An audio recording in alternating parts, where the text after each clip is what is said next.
I'm going to tie a little variant of a gurgler using foam material that you usually get in packing, almost like a peanut.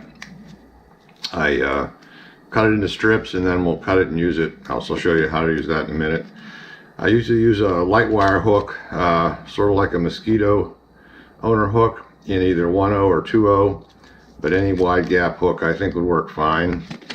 I use Palmer chenille for the body, but again you can use Estaz or whatever you like. And then I'm going to use a hard mason 20-pound for the weed guard. First you secure the hook, obviously, and these are offset. I like to straighten them out a little bit. Start by putting down a base of cord over the hook shank and go back to the bend of the hook.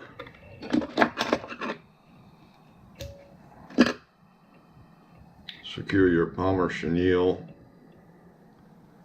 at that point.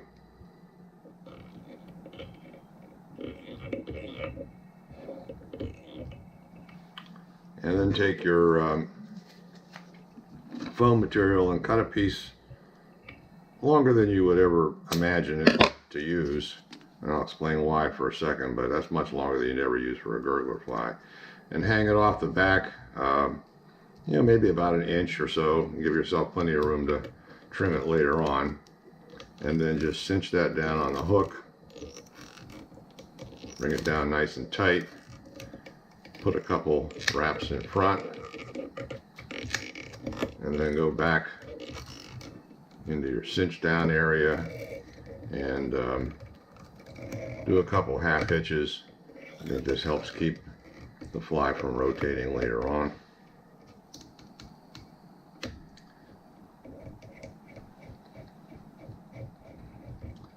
Bring your thread up to about 1/8 of an inch from the hook eye,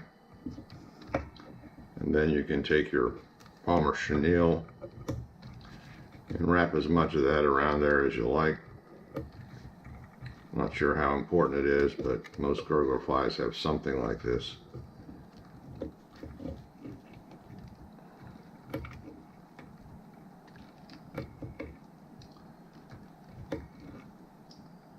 And then try to bring most of the material back so that you don't get it up in your eye.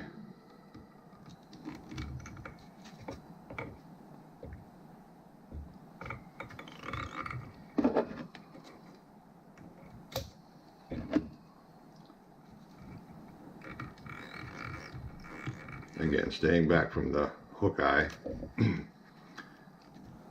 Then another wrap.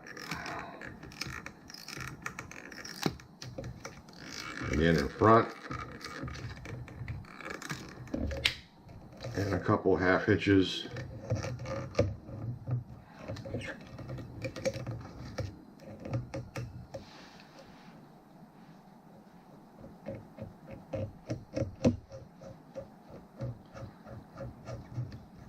The reason I like to leave it long like this is it's easier to peel back and keep it out of your way, so that when you want to do your weed guard, you have access to it. Otherwise, this part right here flips in front and drives you crazy.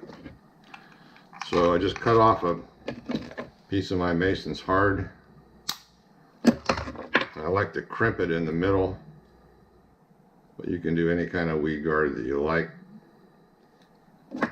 This kind of gives it a V shape. And you place that over top of the hook,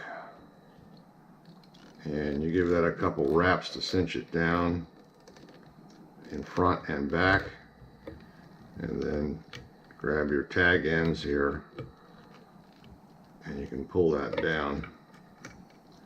I can get a hold of them.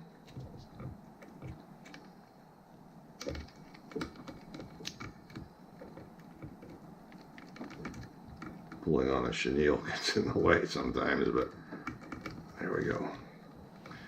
then some wraps in front. Sometimes I go in between. And then just whip finish. See that holding that back makes a big difference.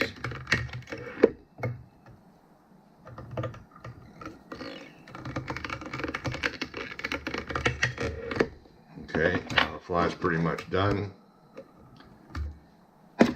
Trim off the weed guard to the length that you like, and the head about where you want it to be.